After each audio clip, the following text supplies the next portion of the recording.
Bueno, lo primero, buenos días a todas y a todos. Quisiera dar las gracias al Gregorio Fernández por habernos invitado hoy a estar aquí, a la empresa de Servatic, y haberme dado la oportunidad de contaros pues, lo que os voy a contar ahora mismo. Primero os quiero comentar un poco pues, cómo ha sido mi experiencia en este mundo de la programación y como mujer. Y lo segundo, pues quiero contaros cómo la programación ha ido avanzando últimamente, porque la programación pues, no solamente es hacer páginas web o aplicaciones móviles, sino que hay todo un mundo por delante. Primero, pues me voy a presentar, ¿no? Me llamo Esther, trabajo para Servatic y soy consultora técnica. ¿Qué diréis? ¿Qué es eso? Porque todo el mundo dice, yo soy consultor. Vale, ¿y qué haces? Bueno, yo soy la programadora con mayor experiencia del equipo, hago las funciones de técnica líder y además bueno, pues doy soporte tengo un grupo de chavales con menos experiencia y les doy soporte y reviso su código. También un poco de organización pues, del trabajo y demás. Por ejemplo, si también tenemos un proyecto nuevo que tenemos que realizar, pues hay que hacer una documentación técnica, pues también me encargaría yo y luego pues, si queremos optar a un nuevo proyecto que queremos que el cliente nos lo dé, pues hay que hacer unas estimaciones que me tocaría a mí hacerlas y luego pues otra persona es el que se encarga de hablar con el cliente y de presentarle esa propuesta. También me toca estar en constante comunicación con el cliente para cuestiones técnicas. Y bueno, he de deciros que bueno, mi experiencia en este mundo como mujer programadora pues ha sido difícil, todo hay que decirlo. Como lo mismo que le ha ocurrido a otras mujeres de mi generación, de generaciones parecidas. Pues bien, mi historia empezó cuando estudiaba educación secundaria, porque es cuando tienes que elegir un poco por qué rama qué vas a hacer en esta vida, ¿no? Y qué bachillerato vas a elegir y bueno, pues yo dije que quería hacer cosas con ordenadores. Solamente 3 personas me apoyaron. Una fue mi profesor de tecnología de aquel entonces, que me dijo que era una elección perfecta. Por favor, Pablo, deja de mandarme mensajes. Esperad, bueno, lo dejo, no se ve. Había cerrado el Teams, ¿vale? Entonces, bueno, mi profesor me dijo que ánimo, Esther, hazlo, y luego mis padres. Y entonces, pues ocurrió una cosa, y dijeron el resto de los profesores, no sé por qué, que dónde me metía yo, que eso era un mundo de hombres, que eso era cosas de chicos y que yo era una chica, y que como chica pues tenía que estudiar algo relacionado a las chicas. Y me dijeron, tan anchos, que yo estudiara un administrativo. A mí me pones a hacer un administrativo y te duro 2 días, así te lo digo. Así que, bueno, pues no les hice caso, ¿vale? Incluso intentaron convencer a mi madre, empezaron a decirle, pero es que, ¿cómo va tu hija a estudiar esto? Que es muy complicado, que es muy difícil, y con las notas que tiene ella, pues, ¿a dónde va? Pues que os digo la verdad, en cuanto dejé de estudiar bachillerato y la ESO, que vale, mis notas no eran muy allá, mis notas cambiaron muchísimo. O sea, pasé a lo mejor de suspender unas cuantas a empezar a sacar 8, 9 y 10. Quizás el problema no era yo. Quizás el problema eran ellos que no me motivaban a estudiar o que no lo hacían de una manera amena para que yo me interesara por lo que me enseñaban. Y bueno, pues no les hice caso y me puse a estudiar Administración de Sistemas Informáticos.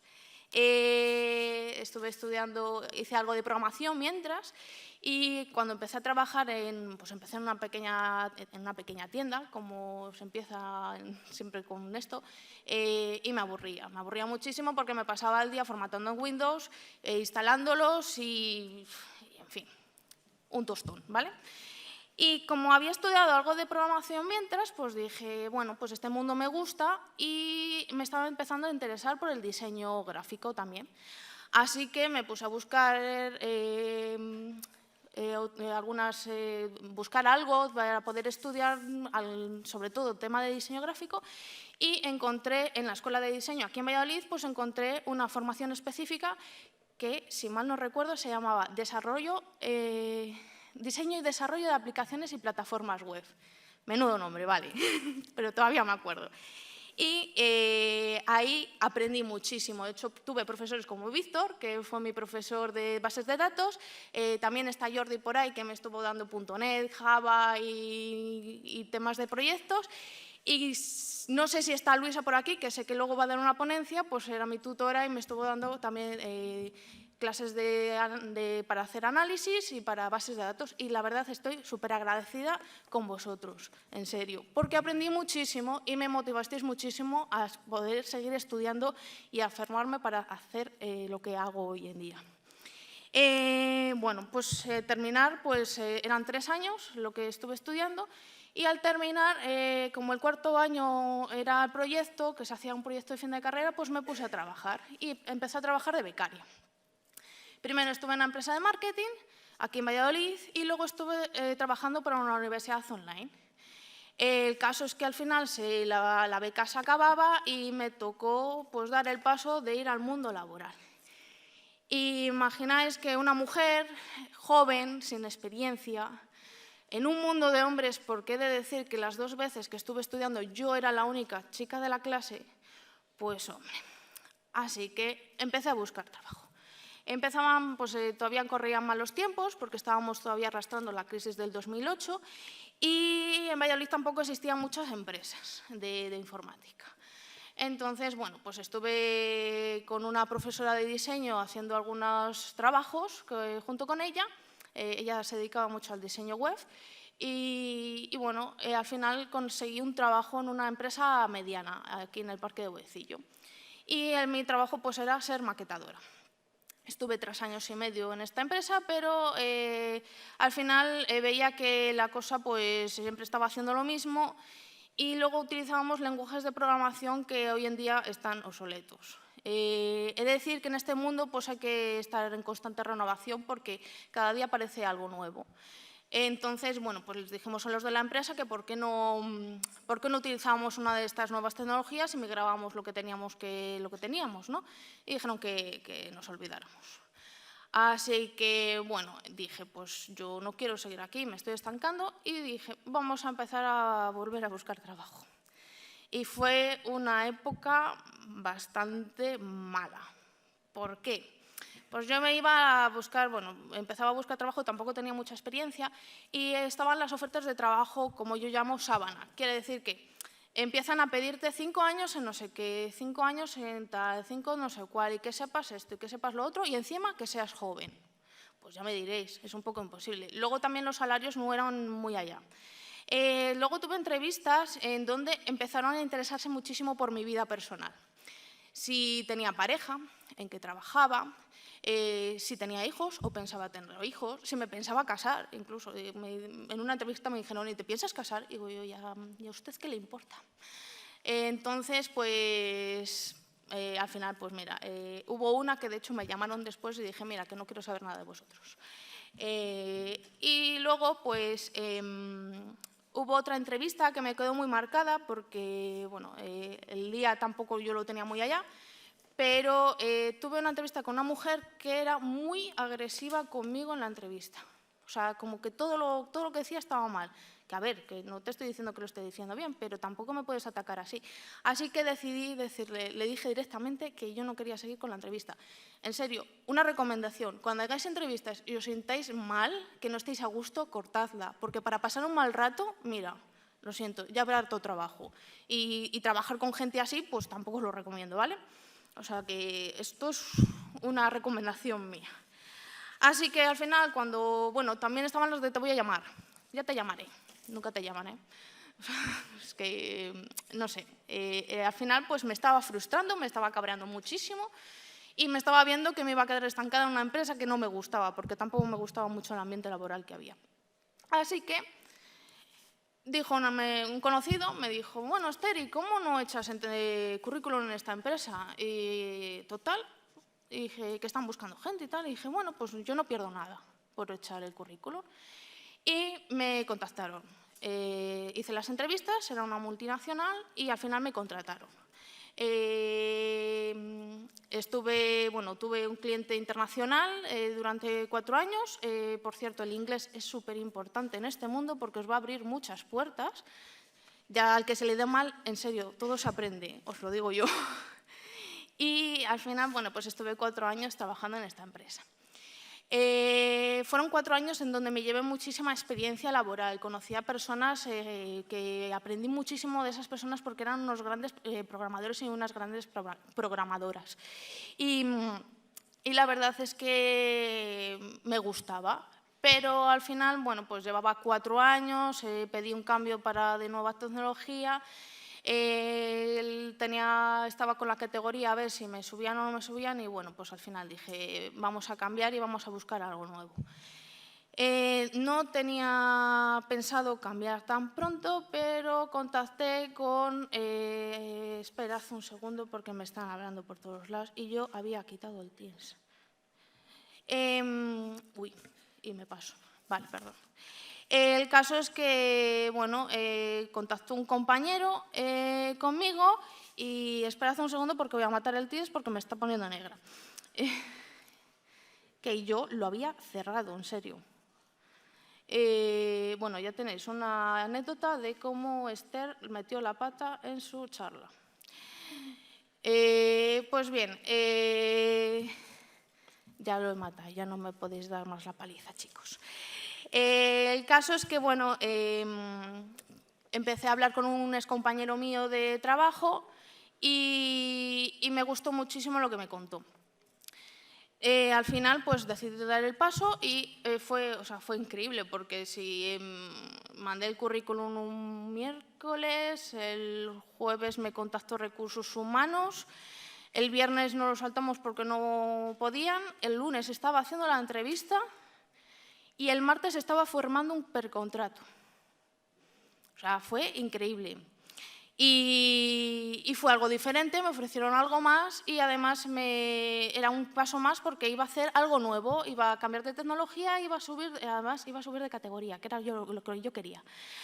Así que aquí estoy ahora, trabajando en Servatic. Y bueno, a pesar de todo lo que os he contado, actualmente, olvidaros de todo lo que me ha pasado en estas entrevistas porque hoy en día ha cambiado todo. Actualmente, nuestro sector, en el mercado laboral, se ha vuelto loco. O sea, cuando os digo loco es que antes de entrar en Servatic me contactaban por LinkedIn, pues mínimo una empresa por día. Había días que 2, había días que 3, había días que 4. Esto, yo ya dije un día, digo, madre mía, esto es acoso ya, ¿no? Pero estaba viendo cómo todo el mercado estaba cambiando y además a nosotros nos ha beneficiado muchísimo el tema de la pandemia porque se ha demostrado que el teletrabajo es posible, porque antes las empresas decían, ¿tú qué vas a teletrabajar? Tú no vas a hacer nada, te vas a poner a jugar. No. O sea, se ha demostrado que se puede producir, y mucho, porque con el tema del teletrabajo la conciliación es muchísimo mejor. Así que, bueno, hoy en día pues, puedes trabajar desde tu casa, aquí en Valladolid, y puedes trabajar para Madrid, puedes trabajar para Alemania o incluso para Estados Unidos. O sea, que hay muchísimo mercado. Luego los salarios son competitivos, se ha vuelto loco. O sea, las tablas salariales que lees en el convenio no tienen nada que ver con lo que se cobra realmente. Entonces, pues bueno, cada vez hay más cosas en tendencia, hay nuevas tecnologías y la verdad es que esto ha dado muchas vueltas desde que yo empecé. Y una de esas tecnologías que ha empezado a revolucionarlo todo pues es la inteligencia artificial, que es a lo que he venido yo a contaros hoy. Y es que la inteligencia artificial ha roto totalmente los esquemas en la biología tradicional y por eso pues, hoy os voy a hablar de AlphaFold. ¿Por qué elegí este tema? Diréis, a ver, esta tía que nos va a contar. Yo soy una friki, ¿vale? O sea, me considero una friki. Como buena programadora soy una friki y me gusta muchísimo el tema de la medicina y las tecnologías. Entonces, bueno, de hecho he podido ir a conferencias como el Naucas, que ninguno lo conoceréis, yo creo, que son conferencias sobre ciencia que se hacen aquí en Valladolid. Una vez al año se hace el Naucas. Ahora con la pandemia digo yo que después de la pandemia digo yo que volverá, que ha habido un parón. Y, pues, por ejemplo, en una de ellas pues, nos enseñaban cómo funcionaba el ADN o incluso cómo se puede imprimir un corazón en una impresora 3D y mediante unas técnicas médicas, pueden hacerlo totalmente compatible con tu cuerpo, hacer que ese corazón no lo rechaces, que ese es un problema por el que muchas personas rechazan y al final se mueren, y te lo implantan, o sea, te lo pueden trasplantar y tú tan feliz. Entonces, bueno, como tengo un amigo que es más friki que yo, pues un día estábamos whatsappeándonos y me mandó un mensaje y me dijo, mira, léete este artículo. Y empecé a leer y dije, madre mía, digo, inteligencia artificial mezclada con biomedicina. Digo, yo decía, madre mía, esto es increíble. Y me gustó tanto que por eso he venido yo aquí a contaros esto. La verdad es que, bueno, AlphaFold pertenece ahora a DeepMind, que esta empresa la compró Google en 2014 y han revolucionado totalmente, han hecho muchísimos avances en inteligencia artificial y lo están revolucionando todo. Para que os hagáis una idea de la importancia de de los avances que han hecho, tenemos que partir de un problema que lleva nada más y nada menos que 50 años rompiendo la cabeza a los laboratorios porque nunca habían conseguido solucionar este problema. Y es básicamente saber cómo se va a plegar una proteína. ¿Por qué es tan importante saber cómo se va a plegar una proteína? Pues las proteínas son indispensables para la vida. De hecho, son unas moléculas muy sofisticadas. Y básicamente, si una proteína se pliega mal, puede dar lugar a enfermedades como el Parkinson, el Alzheimer, la diabetes, la fibrosis quística, que es una enfermedad crónica pulmonar muy común en niños y en adolescentes, y otras muchas enfermedades. Para que sepáis más qué es una proteína, pues podemos hablar de la hemoglobina. La hemoglobina es una proteína que su función es transportar el aire que respiramos, lo transporta a nuestros tejidos y a nuestros órganos del cuerpo. Si la hemoglobina se pliega mal, se da un número incorrecto de glóbulos rojos y eso puede llevar a tener muchísimos dolores internos y a una muerte prematura. Esto ahora mismo se controla con medicamentos, pero esos medicamentos pues, producen efectos secundarios. Así que, para que sepáis un poco más qué es la proteína, pues tenemos que hablar de los aminoácidos. Ahora os lo traduzco, si no sabéis inglés. En la primera imagen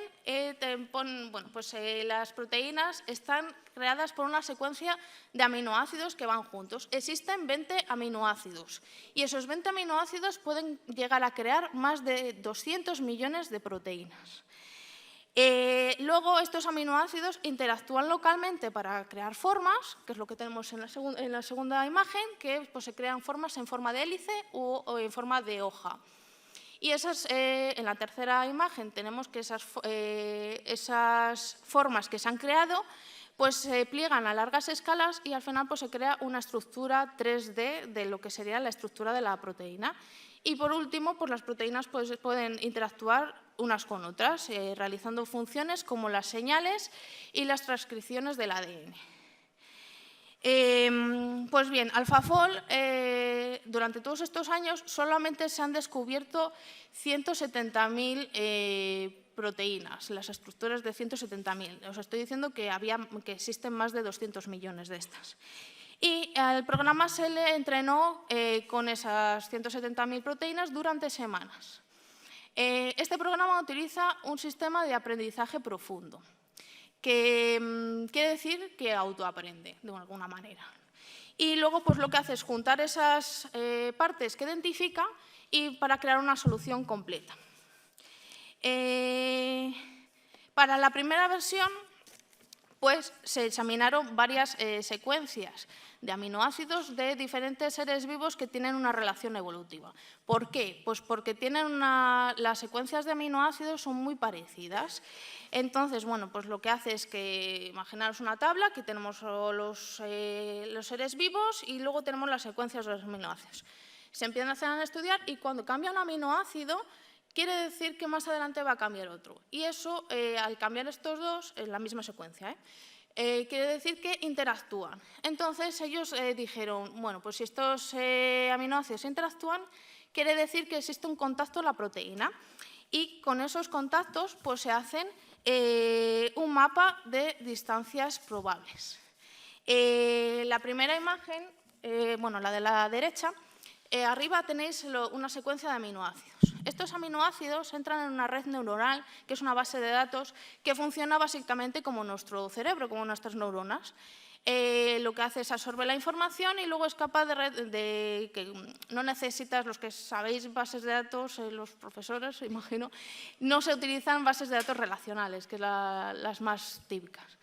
Luego, con estos datos, se crea una predicción de distancias y una predicción de ángulos y se crea unas gráficas. Esto todo se realiza a través de inteligencia artificial.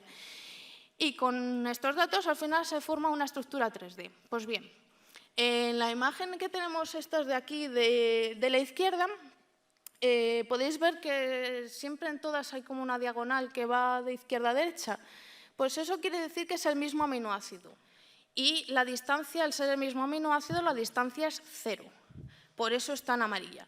Cuanto más amarillo sea, más cercano está el aminoácido el uno del otro. Todos estos cálculos os tenéis que dar cuenta que no es fácil, ¿no? O sea, esto lo hacen en cuestión de, no sé si días, cuando antes se tardaba semanas o meses. Y al final, bueno, pues estas distancias se miden en angstroms, que los angstroms son una 10.000 millonésima parte del metro, para que os hagáis una idea de lo pequeños que son. Con toda esta información, la inteligencia artificial lo que ha hecho ha sido transformar esos aminoácidos en imágenes y finalmente es capaz de crear las imágenes que tenemos abajo de 3D. Pues bien, ¿sabéis cuál es la mejor forma de saber qué laboratorio o qué empresa está haciendo mejor todo este trabajo? Con una competición, como todo. ¿Cómo sabemos quién es el mejor equipo de fútbol? ¿O cómo sabemos quién es el mejor tenista del mundo? ¿O cómo sabemos quién es el mejor equipo de baloncesto del mundo? Pues compitiendo, ¿no?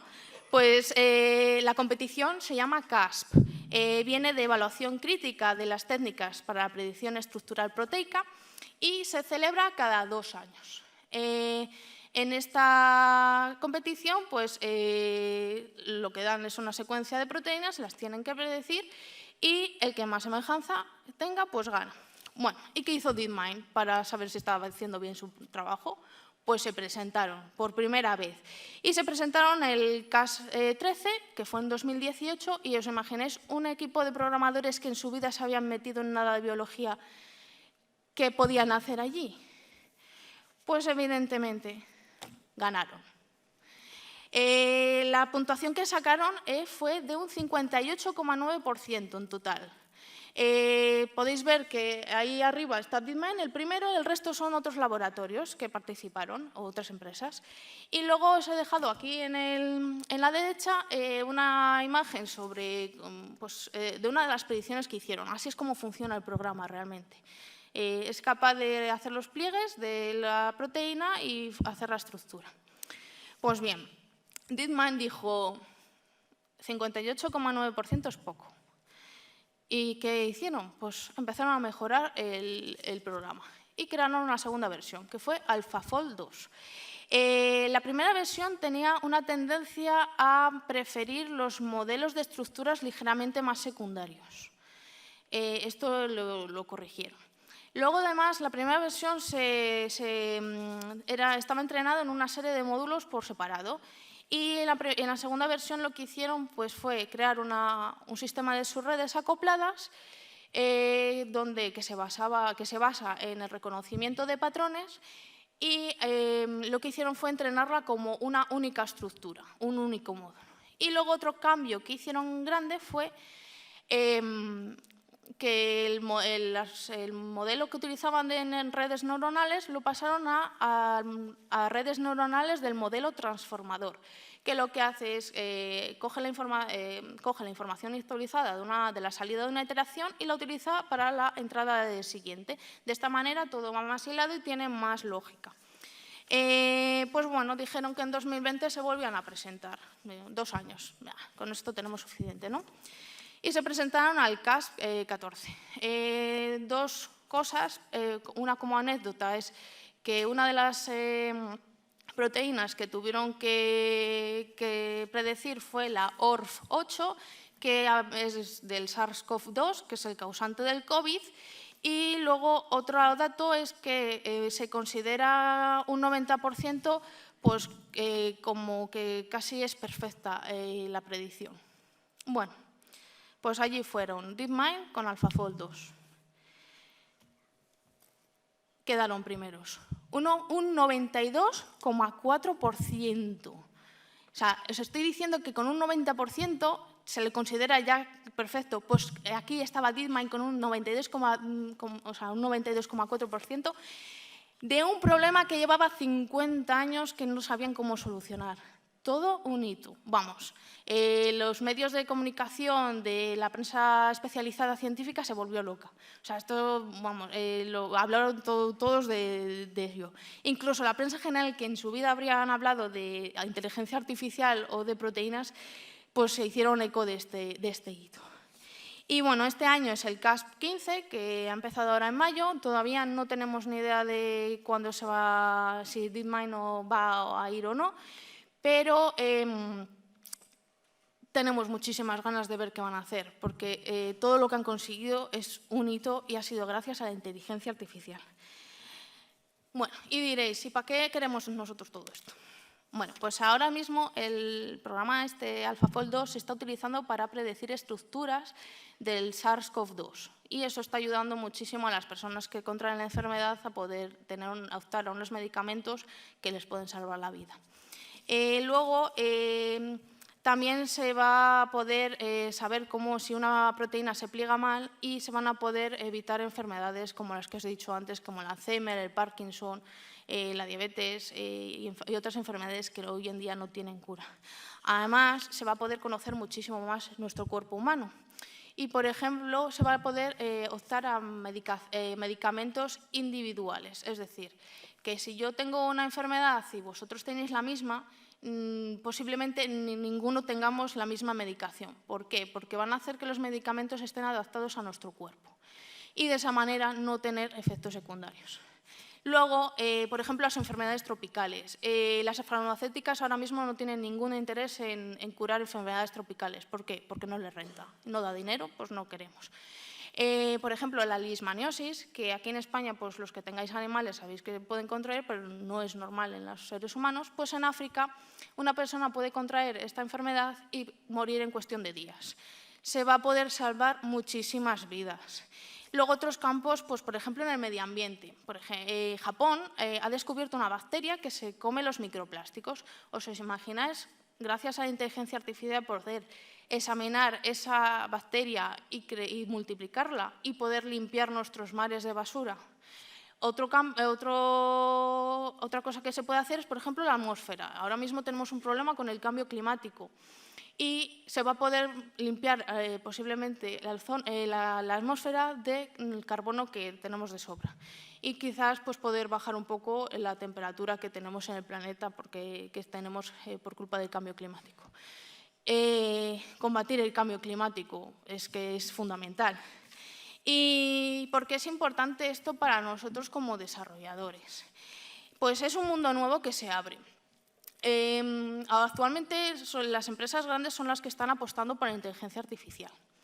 Esto va a animar a muchas empresas pequeñas a poder empezar a invertir en estos departamentos. De hecho, nosotros en Servatic tenemos un departamento de inteligencia artificial que se ha abierto hace poco y esto va a hacer que se genere mucho más empleo y tener muchas más otras salidas. Y es que, bueno, pues la inteligencia artificial no solamente se puede aplicar en la medicina, sino, por ejemplo, ¿cuántos de vosotros jugáis a videojuegos y habéis echado una partida contra bots? Por ejemplo, en el League of Legends, en el Call of Duty o cualquiera de estos, y la partida ha sido magnífica. Y luego, cuando habéis ido a jugar contra otros jugadores, vamos, os han dado por todos lados. Bueno, pues DeepMind ha desarrollado unos bots, unas inteligencias artificiales, que la partida con bots sea muchísimo más real y de esa manera pues, el entrenamiento sea muchísimo mejor que contra los bots que tenemos hoy en día. Otro campo donde se están metiendo ahora es en el mundo de la programación. Han creado una inteligencia artificial que se llama AlphaCode, que lo que hace es aprender a programar. Tú trabajas con esta inteligencia artificial, la tienes enchufada con lo que vayas a picar código y el programa es capaz de aprender. Llegará un momento en el que pueda predecir qué es lo que quieres hacer y te genere el código. A ver, hay que revisarlo porque todo a lo mejor no es perfecto, pero esto nos va a ahorrar muchísimo trabajo a la hora de trabajar a los desarrolladores. Este fin de semana también, por ejemplo, he estado leyendo un artículo que han creado una inteligencia artificial, esta misma gente, DeepMind, ha creado una inteligencia artificial que puede hacer 600 tareas. Eso es un monstruo, ¿no? O sea, cada día van a más. Y es que la inteligencia artificial también se puede aplicar a la robótica, que de hecho es uno de los campos favoritos, vamos, de las inteligencias artificiales. Luego también tenéis los asistentes de Google, de Alexa o de Siri. Pues esto también son inteligencias artificiales y cada vez serán más inteligentes. Y creo que nos espera un mundo por delante con la inteligencia artificial. Y es que, bueno, pues la inteligencia artificial ha venido para quedarse y ha venido para revolucionar el futuro. Muchas gracias.